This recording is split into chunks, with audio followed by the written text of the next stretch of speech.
Bonjour, bienvenue avec moi, Sylvain, ou Baron Samedi, dans l'émission Prier comme dans un livre. Mais ce matin, nous serons plutôt, comme je disais auparavant, dans l'émission d'Emmanuel qui veut dire Dieu est au milieu de nous, n'est-ce pas, mes frères et sœurs? Je vous dis un bel bonjour, bon matin, bah, tout le monde qui a écouté Radio Bokeh, Radio Nazareth, et puis moi Sylvain, bon matin. Donc, je vais souhaiter les autres un grand salut, je vais espérer ça va aller bien malgré le confinement. Donc, nous avons une belle émission bon matin qui a parlé de volonté bon Dieu,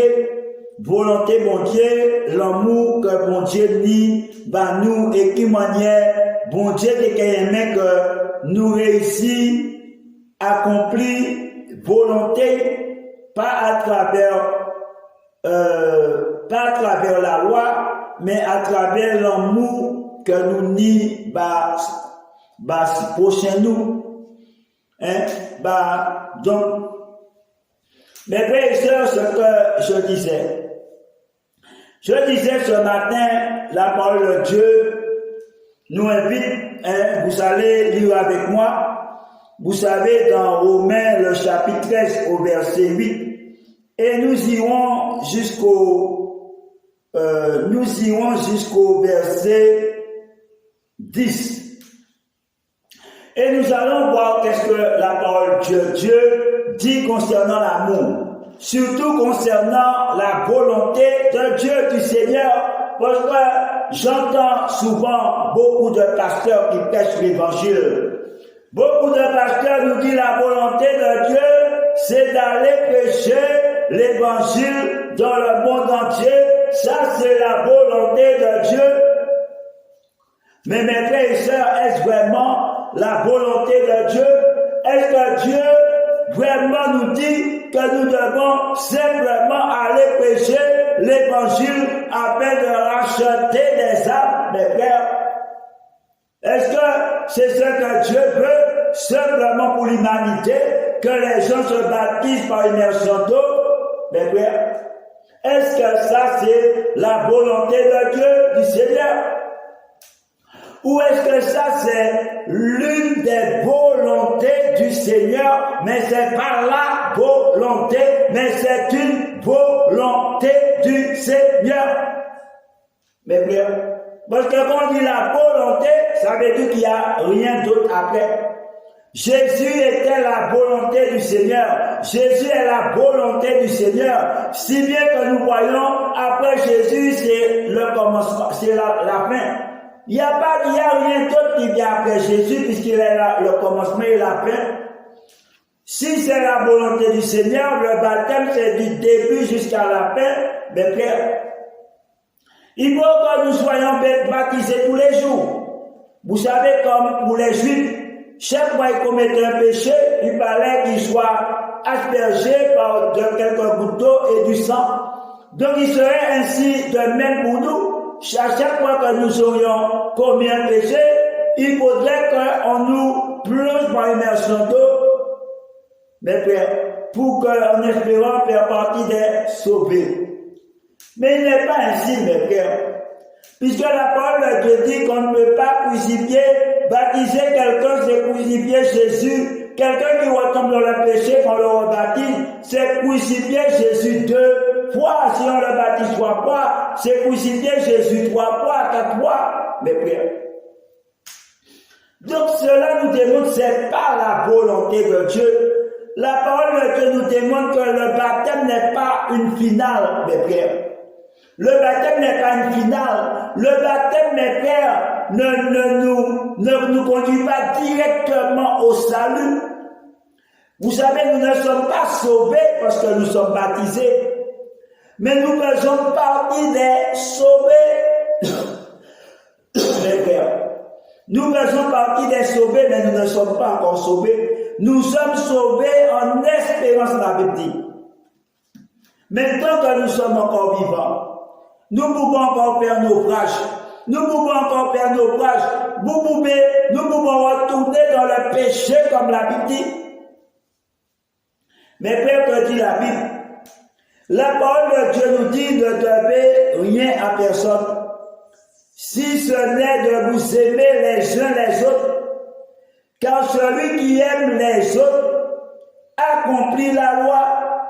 En effet, les commandements, tu aimeras ton prochain, tu ne commettras point d'adultère, tu ne tueras point, tu ne déroberas point, tu ne convoiteras point, et ce qu'il peut encore y avoir se résume dans cette parole. Tu aimeras ton prochain comme toi-même. Et la parole de Dieu le dit si bien, l'amour ne fait point de mal au prochain. L'amour est donc l'accomplissement de la loi. Mes frères, qu'est-ce qu'il veut dire par là, mes frères? Plusieurs évangiles de Paul mentionnent bien et qualifient bien le mot amour. Si nous n'avons pas l'amour, je ne suis rien. Vous savez? Donc, la volonté de Dieu, c'est quoi? La volonté de Dieu, c'est que tous les hommes arrivent à s'aimer. La volonté de Dieu, c'est que nous vivons dans l'amour fraternel, mes frères. Ça, c'est l'aboutissement. Mais comment arriver, mes frères, à nous aimer? Comment peut-on accomplir les œuvres de la loi? Mais la parole de Dieu le dit, mes frères, c'est écrit là. La parole de Dieu nous dit, l'amour ne fait point de mal au prochain, l'amour est dans l'accomplissement, est donc. L'amour est donc, écoutez ce qu'il dit. Il dit par le baptême. Vous savez, l'amour est l'accomplissement de la loi, l'aboutissement, mes frères, de la loi. C'est quand il dit l'accomplissement. Jésus c'était la même chose pour Jésus. Il parlait que Jésus réalise ce que la loi demandait, mais pas par la loi, mes frères. Puisque la parole de Dieu nous démontre que nous ne pouvons pas accomplir les œuvres de la loi par la loi, parce que cela nous opprime, cela nous rend esclaves, mes frères. Répétez avec moi, mes frères. On ne peut pas accomplir les œuvres de la loi par la loi, qui veut dire que ce que Dieu fait comprendre là, on ne peut pas accomplir les œuvres de la loi en voulant obéir à la loi. C'est impossible. Parce que la loi, c'est un frein. La loi est un garde, la loi est là pour redresser, rétablir, punir, n'est-ce pas? Donc, c'est difficile d'accomplir les œuvres de la loi par la loi. C'est pour cela qu'il fallait que Jésus vienne et qu'il apporte un autre régime. Et ce régime-là, c'est la foi. Nous accomplissons les œuvres de la loi par la foi en Jésus-Christ. Mes frères, c'est ce que la parole de Dieu dit. C'est ce qu'il dit là, puisque en Jésus-Christ nous avons Jésus est l'amour. Jésus est l'amour.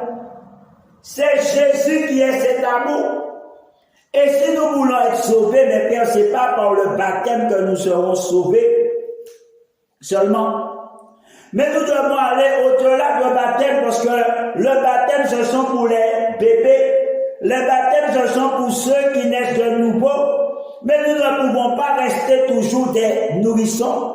Nous ne pouvons pas toujours rester des bébés ou des enfants. Il y a un moment, il faut que nous soyons des adultes. Nous devons devenir des adultes. Nous devons acquérir l'instruction nécessaire. Mais faire quoi? Pour accomplir les œuvres de la foi. Nous accomplissons les œuvres de la loi par la foi.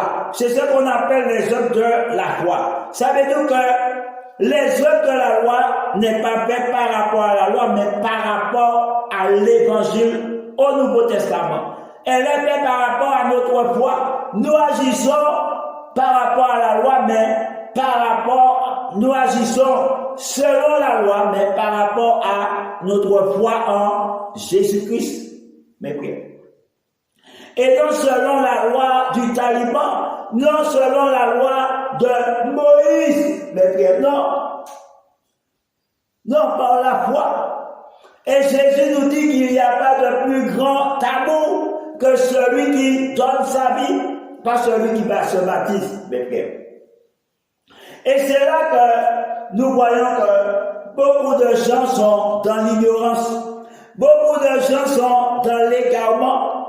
Nous allons, mes frères, piocher le verset un peu plus pour comprendre, mes frères, qu'il est utile, mes frères, de se réveiller. Il est utile, mes frères, de rentrer dans le temps de rafraîchissement, le temps du repos de Dieu et de laisser Dieu travailler dans notre vie. Laissez Dieu travailler en nous. Laissez Dieu travailler avec nous. Mais est-ce que vous avez compris?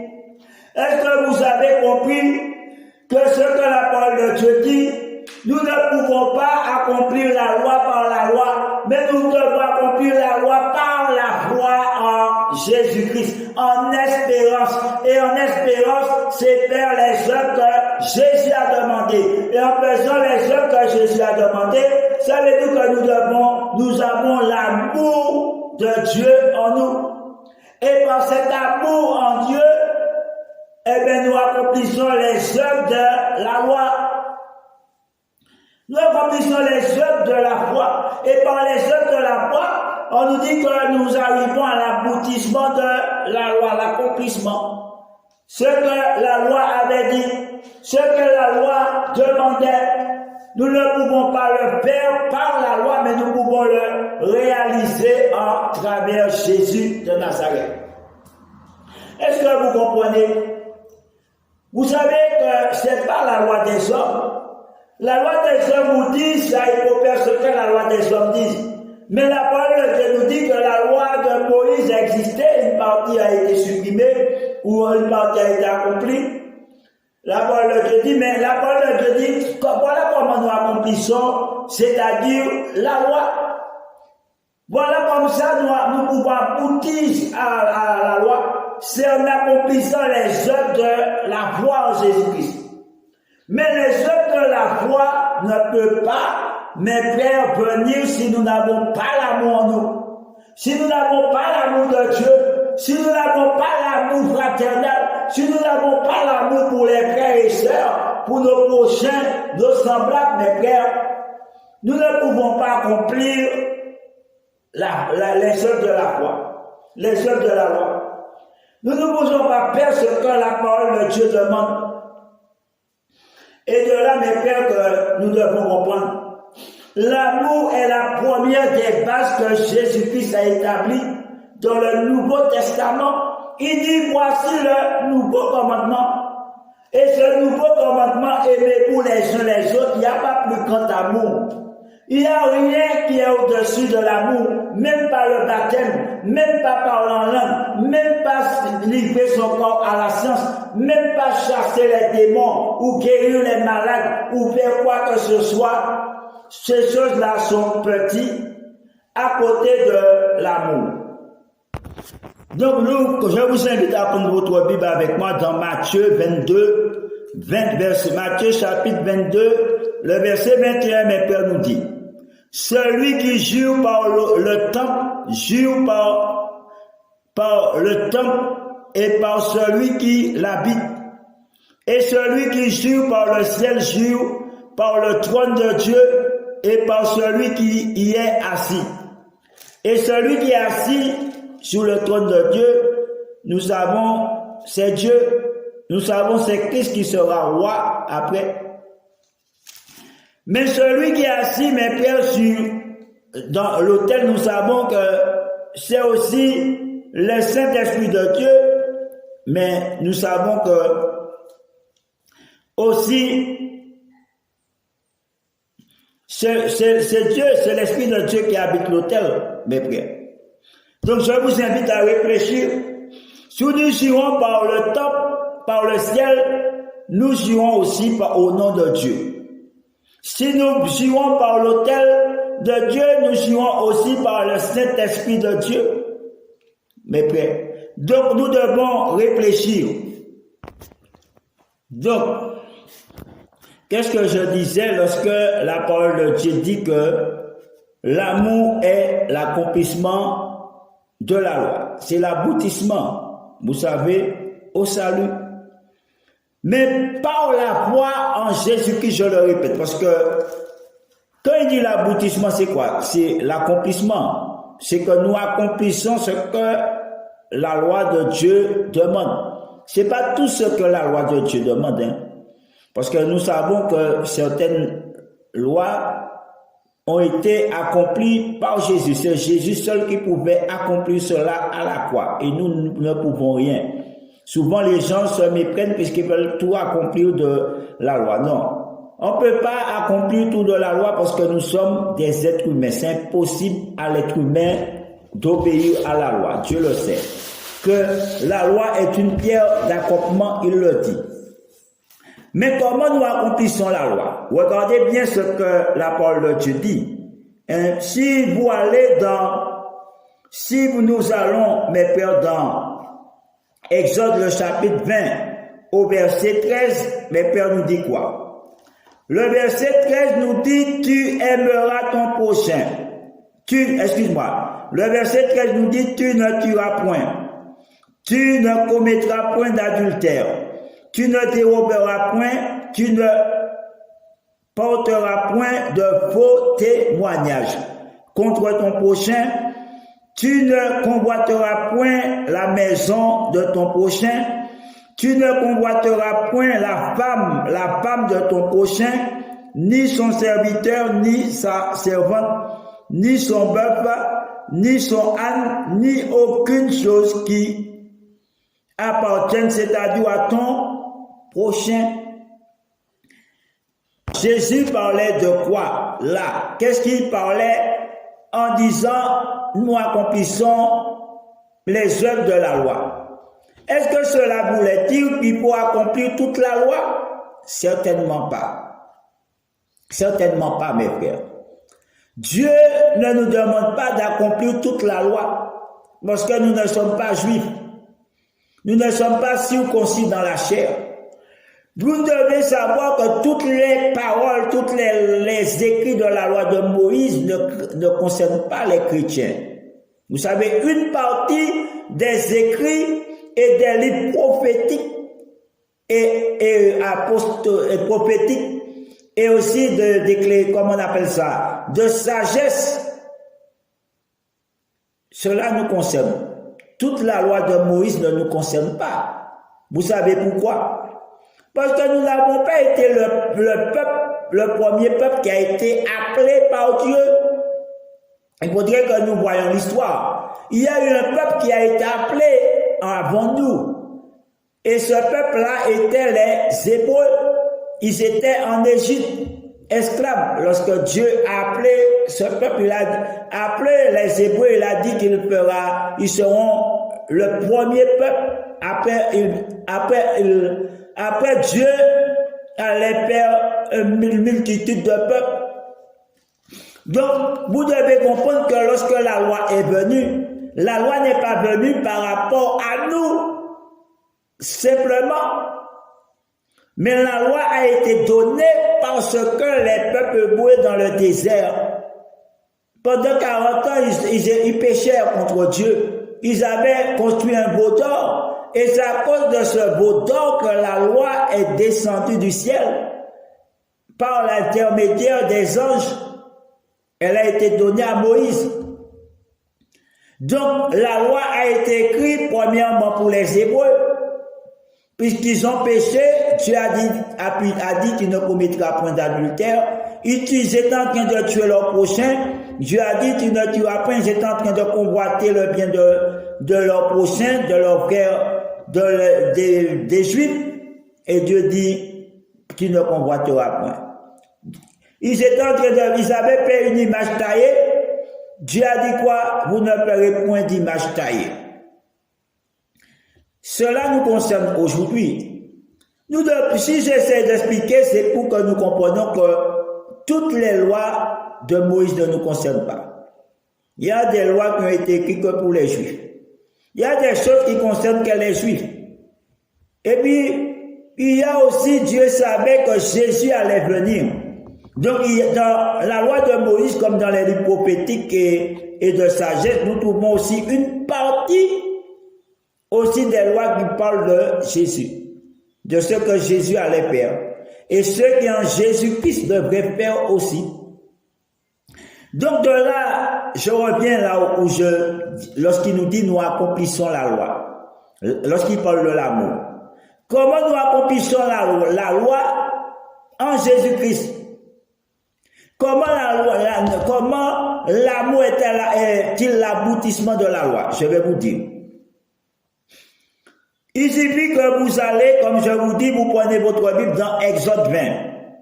Vous allez vous prenez le livre d'Exode dans le chapitre 20 et vous allez dans le verset 13. Et nous voyons comment nous accomplissons la loi. Si je tue, je n'accomplis pas la loi. Si je dérobe, je n'accomplis pas la loi. Si je porte un faux témoignage, je ne peux encore accomplir la loi. Vous voyez donc, si je convoite la maison de mon semblable, je n'ai encore point. Vous comprenez? Si je convoite la femme de mon prochain, c'est encore pire. Vous voyez? Donc, comment nous accomplissons la loi? Il faut simplement aller dans le Nouveau Testament et de lire les écrits de Jésus concernant les chrétiens, concernant les gentils, les chrétiens. Qu'est-ce qu'il dit dans la loi qui nous concerne? Parce que c'est dans le Nouveau Testament, toutes les lois de Moïse qui nous concernent. C'est dans le Nouveau Testament.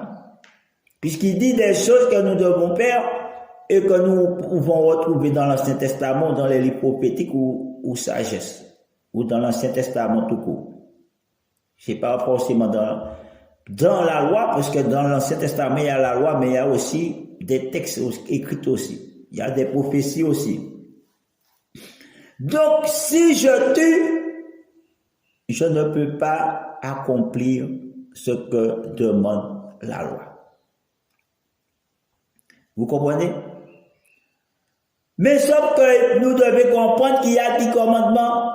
Ces 10 commandements-là font partie de la loi. Donc, en gros, lorsque Jésus nous parle de la loi-là, il ne parle pas de la loi de Moïse directement, mais il nous parle des commandements. Les 10 commandements font partie de la loi. C'est comme si toi, tu as ta maman, et puis tu fais partie de ta maman. Ça veut dire que ta maman t'a engendré. Tu es ta maman, il y a ta maman et puis il y a toi. Tu es ou c'est petit maman. Tu vois? Eh bien, la loi, on nous dit la loi est là, c'est gigantesque. La loi est plus grande je dis, il y a plus d'écrits dans la loi que dans les commandements. Il y a 10 commandements, mais tu as une multitude de lois. Donc, on voit de la loi de Moïse est sorti, ou plutôt des 10 commandements, des 10 commandements est sorti une multitude de lois. Mais bien. Mais la parole de Dieu nous dit que c'est pas la loi de Moïse nous devons obéir. Quand il dit l'accomplissement de la loi, là, si on voit ce qu'il parle, il parle de quoi? Aimer. Aime ton prochain, c'est dit que c'est les commandements. Donc, mais les 10 commandements font partie aussi de la loi, intégralement. Donc, ça veut dire quand il dit la loi là, nous devons savoir de quelle loi qu'il parle. Et si vous ne voulez pas croire, il suffit de lire le verset entier qui dit les 10 commandements. Alors Dieu prononça toutes ces paroles en disant, qui avait dit Exode 1, Exode 20 au chapitre, Exode 20 au verset 1er nous dit, alors Dieu prononça toutes ces paroles en disant, je suis l'Éternel ton Dieu qui t'a fait sortir du pays d'Égypte, de la maison de servitude. tu n'auras pas d'autre Dieu devant ma face.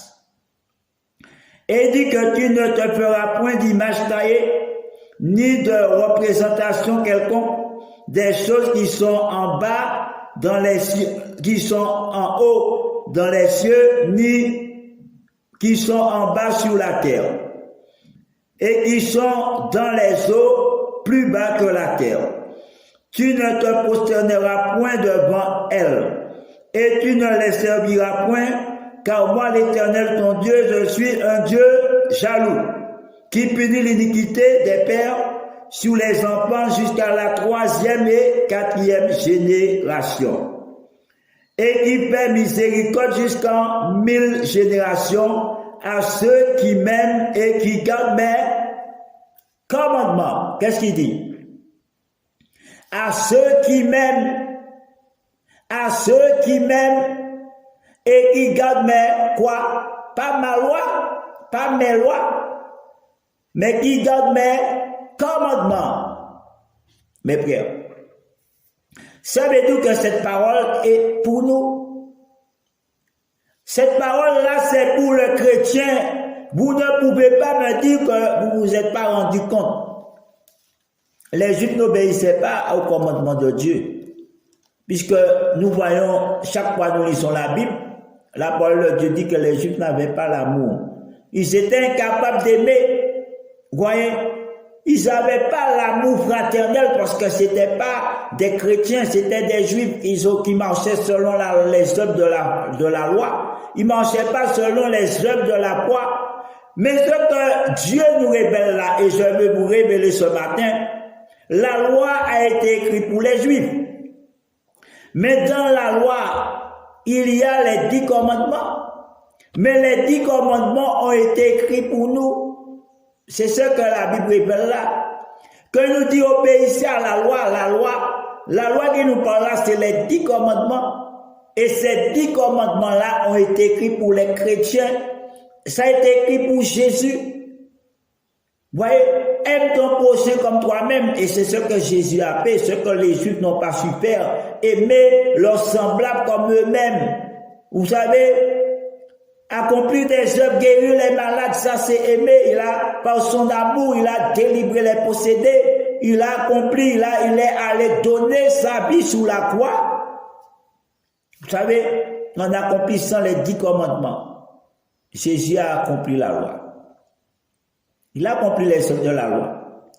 Parce que tout ce qu'il a fait, Jésus a accompli vient des 10 commandements vérifiés. Tu ne tueras point, tu ne voleras point, etc. Tu n'adonneras point. Lorsque Satan lui a dit de se jeter en bas ou de se prosterner, ça vient de quoi? Ça vient des 10 commandements de la loi de Moïse. N'est-ce pas? Ça vient des 10 commandements, se jeter en bas. Voilà, tu savais donc que je te donnerai tout le royaume du monde, c'est quoi? C'est convoiter ce qui est à Dieu. Vous voyez? Ça veut dire que c'est comme si Jésus convoite ce qui est au diable, puisque le diable est le prince de ce monde. Il dit à Jésus, je te donne ce royaume-là, c'est au diable. Ça veut dire que Jésus est jaloux, il peut, hein? Mais tout ce que le diable dit est sorti des 10 commandements. Quand le diable dit tentez Dieu, c'est aussi dans les 10 commandements. Jésus dit, il est écrit aussi, tu ne tenteras pas le Seigneur ton Dieu. Parce que celui qui se prosterne devant un idole, celui qui se prosterne là, il tente Dieu. Il tente Dieu.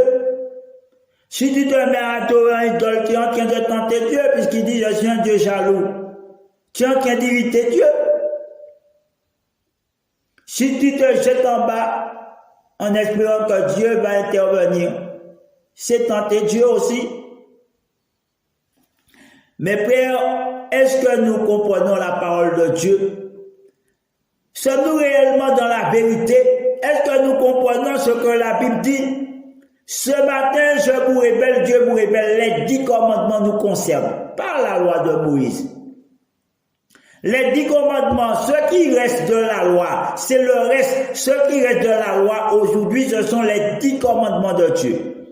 Et dans les 10 commandements de Dieu, nous trouvons toute la loi de Moïse. C'est ce que la Bible dit. Les 10 commandements de Dieu contiennent toute la loi de Moïse. Je vais vous expliquer pourquoi. Parce que c'est les 10 tablettes et les 10 commandements qui ont été donnés en premier à Moïse sous le mont Sion. Vous comprenez?